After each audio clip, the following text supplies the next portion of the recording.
everyone, this is Jurassic Blast, and welcome back to the Explain series. In this episode, I will be explaining the Carboniferous period. The Carboniferous period was the time period that terrestrial animals and plants were established, hence why it was called the Age of Amphibians. Everything was lush and green in the Carboniferous.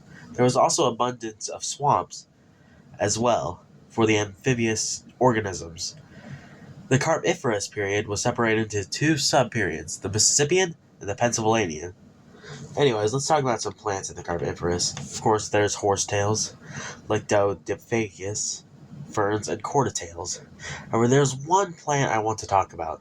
It's Sigrilla. This genus, known in the fossil record from as early as the Middle Devonian or the Late Carboniferous period, but dwindled to extinction in the early Permian.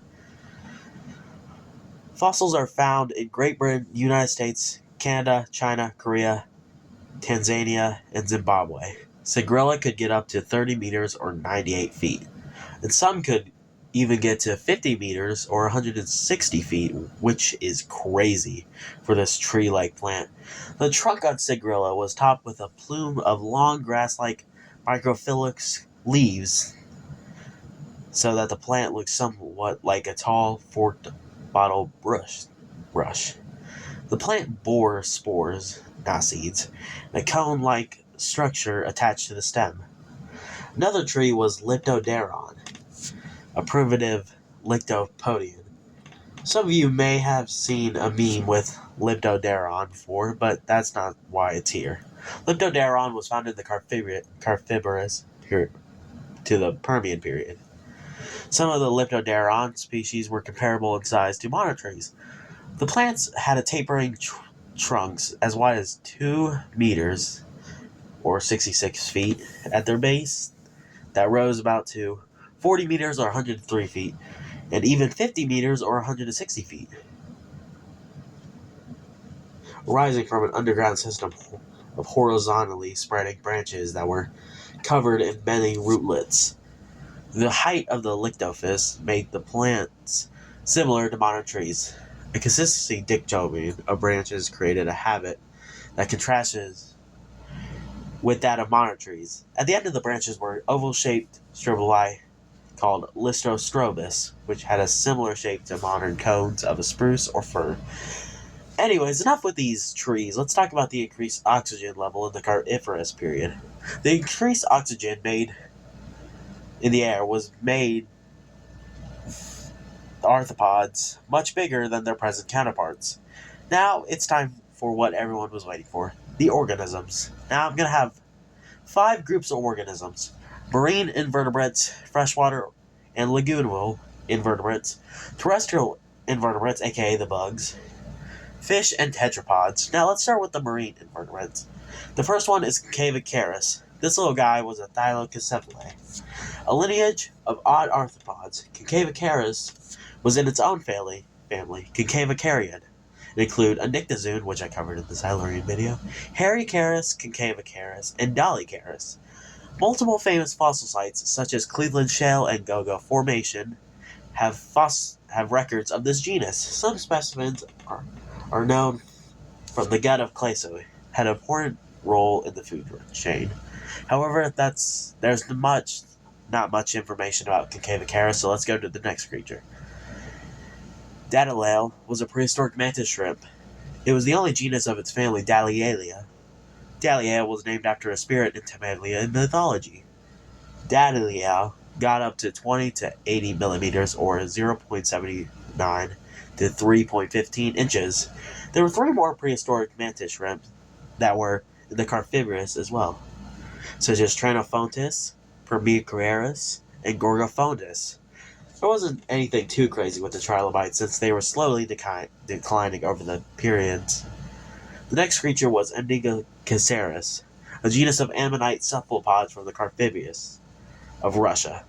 It is teneptally placed in the family Carcavinae based on the similarities of Temperoceras. The last creature in this group is Gelataria, a fossil coelo from the early Pennsylvania Mason Creek of later Schizo, and represents the earliest known crowned group squid. non-mineralized anatomy is preserved and comprises 10 hooked tentacles and a radula. It's poorly understood for assignment of any particular cephalopod taxon. The next group is freshwater invertebrates. The first creature to kick it off is Megarachnid. This eurypterid was misidentified as a giant spider because of the fossil looked like a giant spider. Megarachnid could get up to 54 centimeters or 21 inches. The Natural History Museum of Genvia, Switzerland, they had an incorrect reconstruction of Megarachnid, depicted as a giant spider, and the famous Walking with Monsters had this incorrect reconstruction in the show, but it was named Mesolithiae. Instead, the next creature is Adilophthalmus, a eurypterid that lived in the start of the early Devonian until the early Permian, where it died off. Aphthalmi means no obvious eye, referencing that the hollow-type fossil seemingly represents an eyeless eurypterid, with the caperid completely lacking of any indications of eyes. Adilophthalmus could get up to 4 centimeters or 23 centimeters, or in inches is 1.6 or 12.6. The last creature is Hebertops, a massive eurypterid that resembles a horseshoe crab. Hebertoteris, can get up to 180 or 200 centimeters, which is 5.9 or 6.6 feet. It was speculated that Hebertops could get itself up onto land. The next group is terrestrial invertebrates, aka the insects. The reason why all of you are here. The first insect is Meganeura. It was a giant extinct insect that looked like modern dragonflies and danceable flies. Meganeura didn't have any predators since it was always above the treetops. Meganeura could get up to 65 or 75 centimeters, or 2.13 or 2.46 inches. Meganeura was basically an insect version of a hawk, since Meganeura hunts like one, using its legs to catch small organisms on the forest floor. The next insect is Plumoscorpius, a giant scorpion from the sub-period Mississippian. Plumoscorpius could get up to 70 centimeters, or 28 inches, which is the size of a house cat. Plumoscorpius retains several general arthropod features which are absent in modern scorpions, such as large lateral eyes and lack of adaptations for a burrowing lifestyle. It was likely an active diurnal predator, and the presence of book lungs indicated that it was fully terrestrial. The next insect is Arthropleura, the biggest millipede. Arthropleura wasn't carnivorous like centipedes, it was actually herbivorous. Arthropleura could get up to 2.5 meters or 8.12 feet. Finally, the last insect is Meliosecurus. Meliosecurus was a early trigonopterid arachnid from the upper Carboniferous of Weston-Thonong, Lancashire, UK. The species was first described in 1902, with a new species being described in 1911. The next group is fish, and the first fish is Fecalius. Fecalus was a Fecalian conocitheriid, which lived in the early Carboniferous period in Bale Gulch Bay, what is now Montana. Fecalius had sexual dimorphism with its little curved anterior on its head, so males have the curved anterior and females don't. Fecalius could get up to 25 to 30 centimeters or 10 to 12 inches. The next fish is Orthopyron, a monotypic genus of extinct echelon hylocephalae in the family Casodontae. Orthopyron is unique among the known euthyogon in possessing an extension on the lower jaw known as the mandible rostrum, which was protected by a beak of diurnal armor, which the function is not known. We do not know how big Orthopyron could get.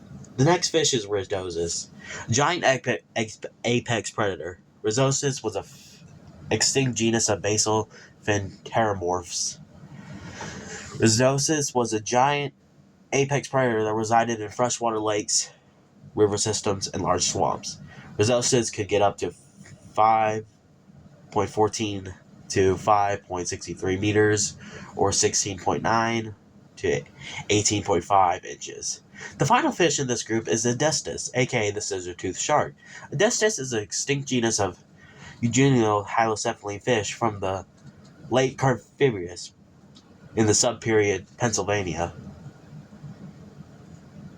of the United Kingdom, Russia, and the United States. Adestus could get up to 6.7 meters or 22 feet. The next and final group is tetrapods.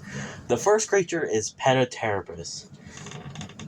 Pedipterapus means Peter's foot. It was an extinct genus of an early Carboniferous tetrapod in the subperiod Mississippian. Pedipterapus was 1 meter long. The last creature for this group is Hylonomus, an extinct reptile. It is the earliest known crown group anoid and the oldest known unquestionable reptile, with only known species being Hylonomus liliae. Hylonomus was 20 to 25 centimeters or 8 to 10 inches long. Hylonomus was the first sauropsid reptile that first appeared in the Pennsylvanian. Before the end of the Carboniferous, an extinction event occurred. On land, this event is referred as the Carboniferous rainforest collapse. Vast tropical rainforests collapse suddenly as the climate changed from hot and humid to cold and arid. This was likely caused by intense glaciation and a drop in sea levels. Anyways, if you enjoyed this video, please subscribe, like, and hit that notification bell, and make sure to join my Discord server as well in the description. Alright, see y'all in the next episode. Bye.